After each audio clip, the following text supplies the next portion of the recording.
ओम शांति। 20 जनवरी 2026 के ईश्वरीय महावाक्य। पहले सुनते हैं मुरली के मुख्य पॉइंट्स। बाबा ने कहा, तुम यहाँ आए हो लक्ष्मी नारायण बनने, तो चलन बड़ी अच्छी चाहिए। सदा यह नशा रहे कि हम विश्व की बादशाही लेने के लिए बेहद के बाप से पढ़ते हैं, तो अपार खुशी रहेगी। अगर कायदे सिर बाप से प्रीत नहीं है तो उनको कहेंगे विनाश काले विपरीत बुद्धि। उनका क्या हाल होगा, वह ऊंच पद पा नहीं सकेंगे। फिर बाबा ने कहा, हर एक बच्चे को अपना अपना पार्ट मिला हुआ है। यहाँ सब नंबरवार पढ़ रहे हैं। भले ही बाप की याद गुप्त है, लेकिन पढ़ाई गुप्त नहीं है। पढ़ाई अनुसार ही तुम्हें पद मिलेगा। और लास्ट में बाबा ने कहा, याद से ही याद मिलती है।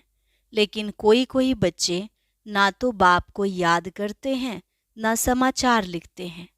अगर सर्विस समाचार ठीक देते रहें तो बाप भी समझे बच्चा जिंदा है, परंतु सर्विस का सबूत नहीं दिखाते तो जरूर देह अभिमान है। और अब सुनते हैं महावाक्यों को विस्तार से। मुरली का सार। मीठे बच्चे, बेहद के बाप को याद करना यह है गुप्त बात।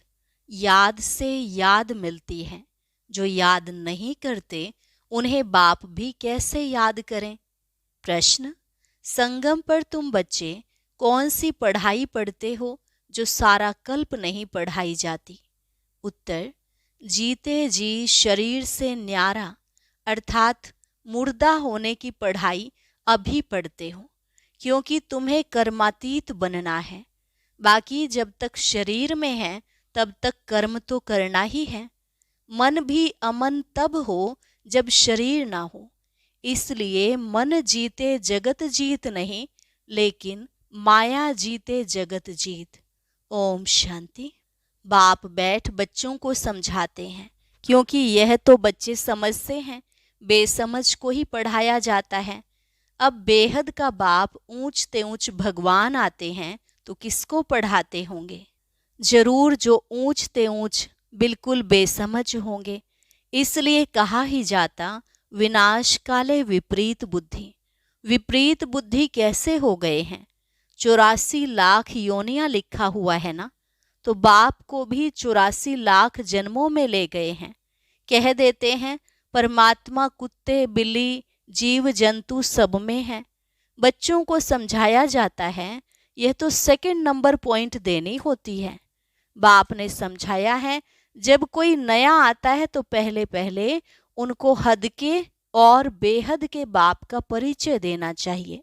वह बेहद का बड़ा बाबा और वह हद का छोटा बाबा। बेहद का बाप माना ही बेहद आत्माओं का बाप। वह हद का बाप जीवात्मा का बाप हो गया।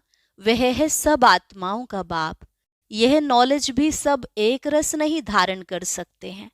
कोई 1% धारण करते हैं तो कोई 95% धारण करते हैं। यह तो समझ की बात है ना। सूर्यवंशी घराना होगा ना, राजा रानी तथा प्रजा, यह बुद्धि में आता है ना। प्रजा में सब प्रकार के मनुष्य होते हैं। प्रजा माना प्रजा। बाप समझाते हैं यह पढ़ाई है। अपनी बुद्धि अनुसार हरेक पढ़ते हैं। हरेक को अपना अपना पार्ट मिला हुआ है। जिसने कल्प पहले जितनी पढ़ाई धारण की है उतनी अब भी धारण करते हैं। पढ़ाई कभी छिपी नहीं रह सकती। पढ़ाई अनुसार ही पद मिलता है। बाप ने समझाया है, आगे चल इम्तिहान तो होता ही है। बिगर इम्तिहान ट्रांसफर तो हो न सके। पिछाड़ी में सब मालूम पड़ेगा। बल्कि अभी भी समझ सकते हैं कि किस पद के हम लायक हैं। भले लज्जा के मारे सबके साथ साथ हाथ उठा देते हैं। दिल में समझते भी हैं हम यह कैसे बन सकेंगे, तो भी हाथ उठा देते हैं। समझते हुए भी फिर हाथ उठा लेना, यह भी अज्ञान कहेंगे। कितना अज्ञान है। बाप तो झट समझ जाते हैं। इससे तो उन स्टूडेंट्स में अकल होता है। वह समझते हैं हम स्कॉलरशिप लेने के लायक नहीं हैं, पास नहीं होऊंगा। इससे तो वह अज्ञानी अच्छे जो समझते हैं। टीचर जो पढ़ाते हैं उसमें हम कितने मार्क्स लेंगे, ऐसे थोड़े ही कहेंगे हम पास विद ऑनर होंगे। तो सिद्ध होता है यहाँ इतनी भी बुद्धि नहीं है। देह अभिमान बहुत है। जब तुम आए हो यह लक्ष्मी नारायण बनने, तो चलन बड़ी अच्छी चाहिए। बाप कहते हैं कोई तो विनाश काले विपरीत बुद्धि है, क्योंकि कायदे सिर बाप से प्रीत नहीं है तो क्या हाल होगा, ऊंच पद पा नहीं सकेंगे। बाप बैठ तुम बच्चों को समझाते हैं विनाश काले विपरीत बुद्धि का अर्थ क्या है। बच्चे ही पूरा नहीं समझ सकते तो फिर और क्या समझेंगे। जो बच्चे समझते हैं हम शिव बाबा के बच्चे हैं, वही पूरा अर्थ को नहीं समझते। बाप को याद करना यह तो गुप्त बात है, पढ़ाई तो गुप्त नहीं है ना। पढ़ाई में नंबरवार है, सब एक जैसा थोड़े ही पढ़ेंगे। बाप तो समझते हैं यह अभी बेबीज हैं। ऐसे बेहद के बाप को 3-3 4-4 मास भी याद नहीं करते हैं। मालूम कैसे पड़े कि याद करते हैं, जबकि उनकी चिट्ठी आए, फिर उस चिट्ठी में सर्विस समाचार भी हो कि यह रूहानी सर्विस करता हूँ। सबूत चाहिए ना। ऐसे तो देह अभिमानी होते हैं जो ना तो कभी याद करते हैं ना सर्विस का सबूत दिखाते हैं। कोई तो समाचार लिखते हैं बाबा फलाने फलाने आए, उनको यह समझाया, तो बाप भी समझते हैं बच्चा जिंदा है। सर्विस समाचार ठीक देते हैं। कोई तो 3-4 मास पत्र नहीं लिखते। कोई समाचार नहीं तो समझेंगे मर गया या बीमार है। बीमार मनुष्य लिख नहीं सकते हैं। यह भी कोई लिखते हैं हमारी तबीयत ठीक नहीं थी इसलिए पत्र नहीं लिखा। कोई तो समाचार ही नहीं देते, न बीमार है, देह अभिमान है। फिर बाप भी याद किसको करे। याद से याद मिलती है, परंतु देह अभिमान है। बाप आकर समझाते हैं मुझे सर्वव्यापी कह 84 लाख से भी जास्ती योनियों में ले जाते हैं। मनुष्यों को कहा जाता है पत्थर बुद्धि। भगवान के लिए तो फिर कह देते पत्थर भीतर के अंदर विराजमान है। तो यह बेहद की गालियां हुई ना। इसलिए बाप कहते हैं मेरी कितनी गिलानी करते हैं। अभी तुम तो नंबरवार समझ गए हो। भक्ति मार्ग में गाते भी हैं आप आएंगे तो हम वारी जाएंगे, आपको वारिस बनाएंगे। यह वारिस बनाते हैं जो कहते हैं पत्थर ठिक्कर में हो। कितनी ग्लानि करते हैं। तब बाप कहते हैं यदा यदा ही धर्मस्य ग्लानिर्भवति भारत। अभी तुम बच्चे बाप को जानते हो तो बाप की कितनी महिमा करते हो। कोई महिमा तो क्या, कभी याद कर 2 अक्षर लिखते भी नहीं, देह अभिमानी बन पड़ते हैं। तुम बच्चे समझते हो हमको बाप मिला है, हमारा बाप हमको पढ़ाते हैं। भगवान वाच है ना, मैं तुमको राजयोग सिखाता हूँ। विश्व की राजाई कैसे प्राप्त हो उसके लिए राजयोग सिखाता हूँ। हम विश्व की बादशाही लेने लिए बेहद के बाप से पढ़ते हैं। यह नशा हो तो अपार खुशी आ जाए। भल गीता भी पढ़ते हैं, परंतु जैसे ऑर्डिनरी किताब पढ़ते हैं। लेकिन गीता पढ़ने व सुनाने वालों में इतनी खुशी नहीं रहती। गीता पढ़कर पूरी की और गया धंधे में।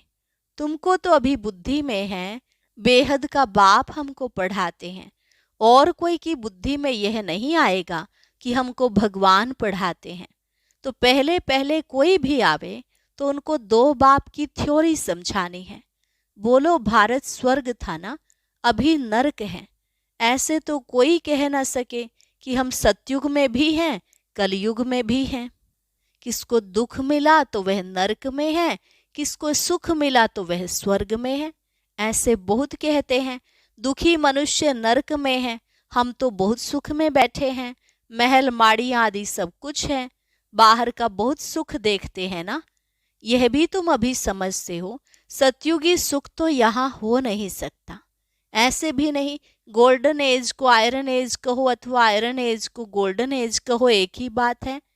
ऐसे समझने वाले को भी अज्ञानी कहेंगे। तो पहले पहले बाप की थ्योरी बतानी है।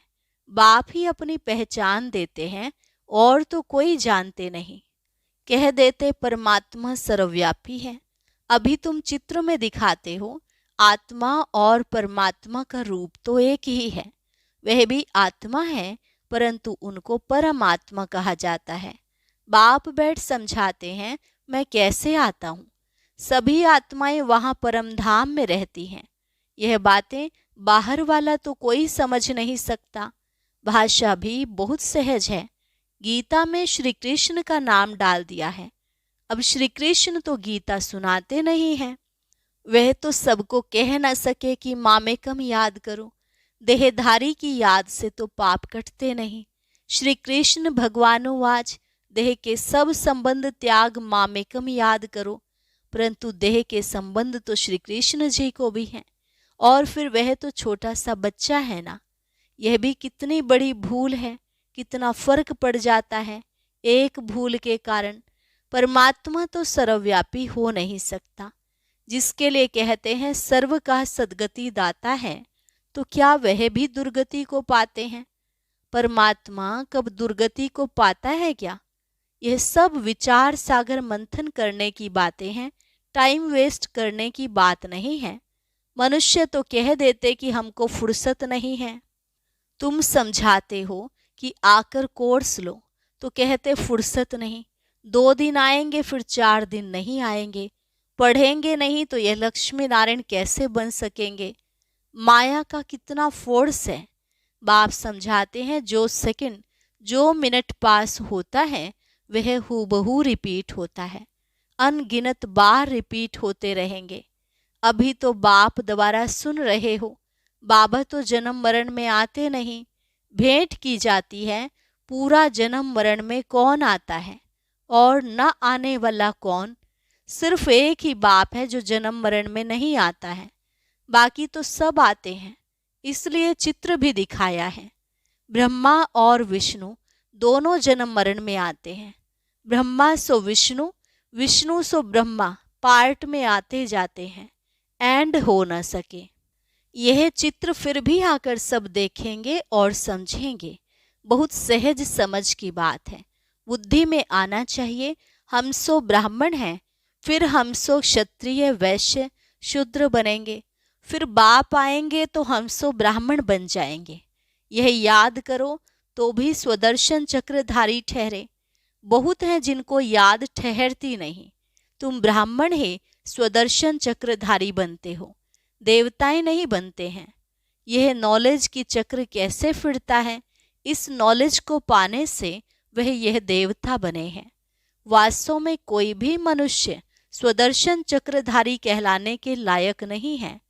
मनुष्यों की सृष्टि मृत्यु लोक ही अलग है।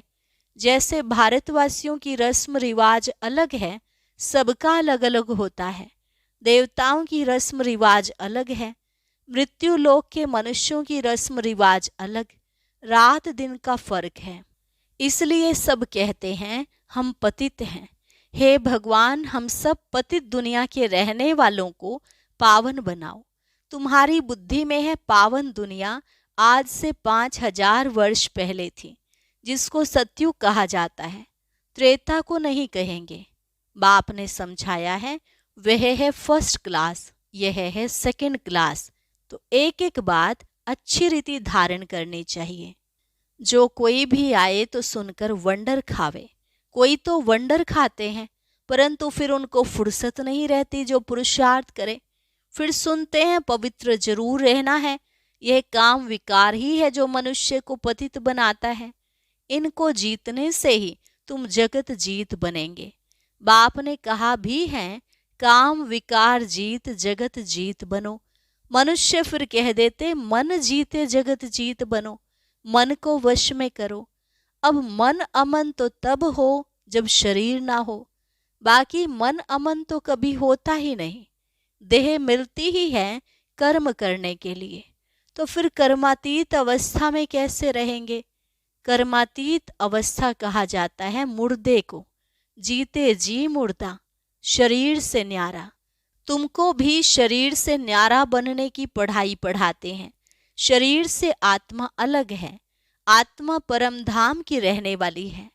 आत्मा शरीर में आती है तो उनको मनुष्य कहा जाता है। शरीर मिलता ही है कर्म करने लिए। एक शरीर छूट जाएगा, फिर दूसरा शरीर आत्मा को लेना है कर्म करने लिए। शांत तो तब रहेंगे जब कर्म नहीं करना होगा। मूल वतन में कर्म होता नहीं। सृष्टि का चक्र यहाँ फिरता है। बाप को और सृष्टि चक्र को जानना है, इसको ही नॉलेज कहा जाता है। यह आंखें जब तक पतित क्रिमिनल हैं तो इन आंखों से पवित्र चीज देखने में आ नहीं सकती। इसलिए ज्ञान का तीसरा नेत्र चाहिए। जब तुम कर्मातीत अवस्था को पाएंगे अर्थात देवता बनेंगे, फिर तो इन आंखों से देवताओं को देखते रहेंगे। बाकी इस शरीर में इन आंखों से श्री कृष्ण को देख नहीं सकते। बाकी साक्षात्कार किया तो उससे कुछ मिलता थोड़े ही है। अल्पकाल के लिए खुशी रहती है, कामना पूरी हो जाती है। ड्रामा में साक्षात्कार की भी नोंद है, इससे प्राप्ति कुछ नहीं होती। अच्छा, मीठे मीठे सिकिलधे बच्चों प्रति माता पिता बाप दादा का याद प्यार और गुड मॉर्निंग। रूहानी बाप की रूहानी बच्चों को नमस्ते। रूहानी बच्चों की रूहानी बाप दादा को नमस्ते नमस्ते, गुड मॉर्निंग। शुक्रिया बाबा, शुक्रिया। धारणा के लिए मुख्य सार। पहली पॉइंट, शरीर से न्यारी आत्मा हूँ। जीते जी इस शरीर में रहते जैसे मुर्दा।